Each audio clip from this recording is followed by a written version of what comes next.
Welcome back to another episode of Let's Spark the Debate. Today I'm featuring two offensive juggernauts. These guys were literally game plan busters.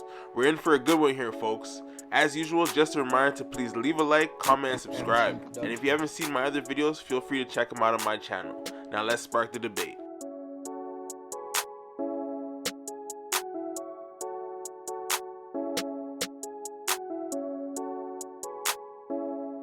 Introducing first, Mr. 13 points in 35 seconds, the one and only Tracy Mcgrady, a guy many of us grew up idolizing. Put your best defender on him, it don't matter, he's getting cooked. A full library-sized offensive package will have your head spinning.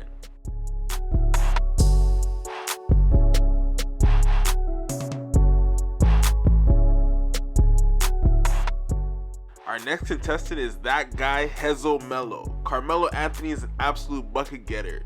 Hezzy pull up. This guy makes scoring look so easy. Now let's get this show on the road. As usual, our rules are simple. A best of 5 matchup where 1 point is given for each of the 5 categories. First to 3 points is declared the winner. The categories include physical attributes, total offense, total defense, plus minus in PER, and accolades. Now let's get to the first round.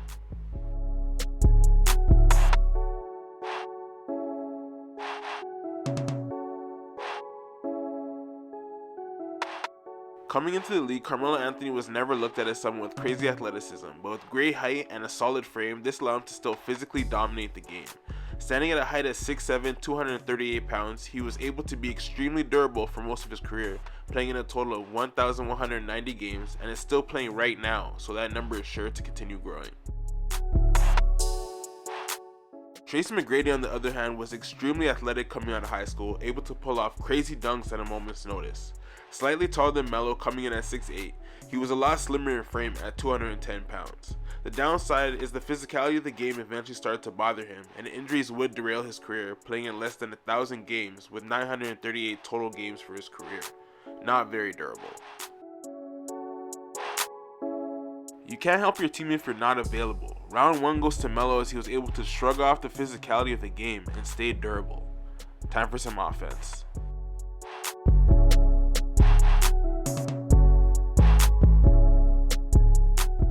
Now this is where things get interesting. Talk about an artillery unit.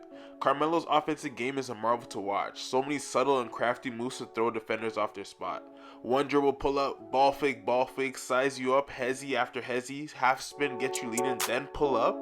Just beautiful basketball. For his career, Melo put up 23 points per game to go with about 3 assists. He was never known as a playmaker, that's for sure. About 45% from the field and 35% from 3, which are all solid numbers for the simple fact that he was a volume shooter. And very efficient from the free throw line at 81%. The turnovers are kind of high for my liking at about 3 per game, but you live with it when it's Carmelo.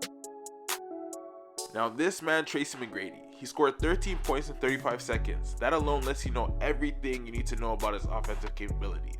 Once he decided to go nuclear, it was pretty much a wrap for the defense. Just get ready for a long night. He was a 20 point per game scorer and a better playmaker than Melo with about 5 assists and slightly less turnovers at 2.2. But in terms of averages, he's behind Melo across the board at 43% from the field, 34% from 3, and 75% from the free throw line.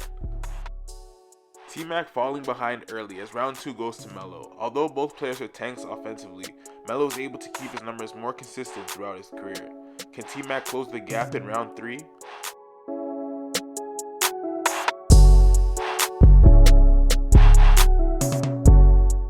Throughout his career, Tracy Mcgrady prided himself on being efficient on both sides of the floor.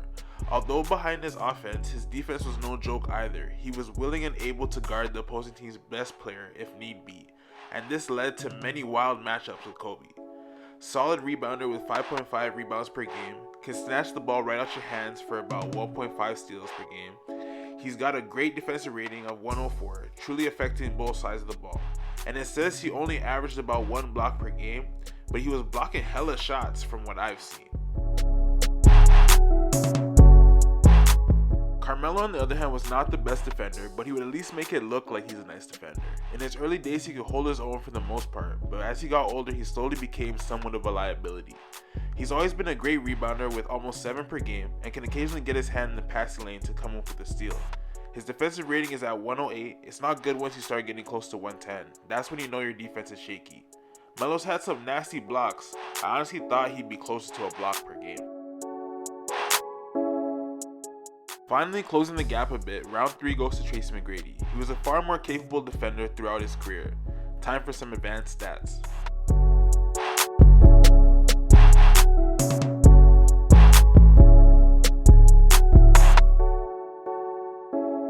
Both these players are alphas who command the ball, whose teams look to them for majority of their offense. Melo was never really a PER killer, just about 3 points above the average at 90.7.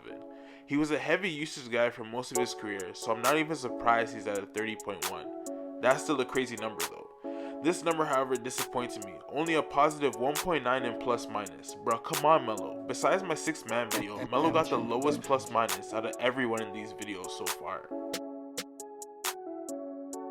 T-Mac was a dog in PER. He wasn't just a scorer but also a playmaker, so he literally had the ball for most of the game. And he still stayed efficient at 22.1, a whole 6 points over the league average. His usage is also hella high like Melo at 29.3, and his plus minus is also much more respectable than Melo at a positive 5.1. Melo was just scoring and letting the other team come back and score right after.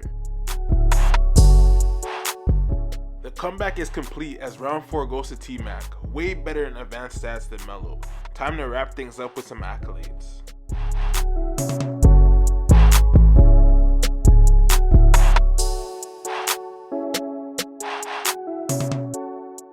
So many buckets, so many accolades. Both these guys racked up many achievements over the course of their career. The only hardware that eluded both of them was a championship. Both these guys stayed shaking it in the playoffs. T-Mac is a 7-time NBA All-Star, 2-time All-NBA First Team, 3-time All-NBA Second Team, 2-time All-NBA Third Team, NBA's Most Improved Player in 2001, 2-time scoring champion, and he's in the Hall of Fame.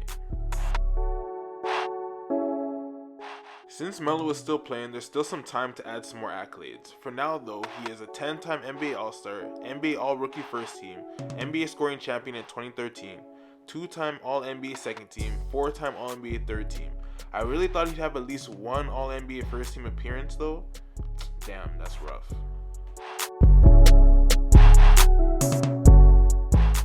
Round 5 in the contest goes to Tracy Mcgrady. Although he played less than 1,000 games, he really made the most of those games. When healthy, he provided his team with excellent offense, defense, and leadership for the squad. It's a shame he was never able to carry his team to the finals or win a championship, but he's a Hall of Famer, so that's a solid consolation prize. Thank you for getting this far into the video. Sorry for the day late upload, but I'll be back on track next week. Please don't forget to leave a like, comment, and subscribe. Thanks. Peace.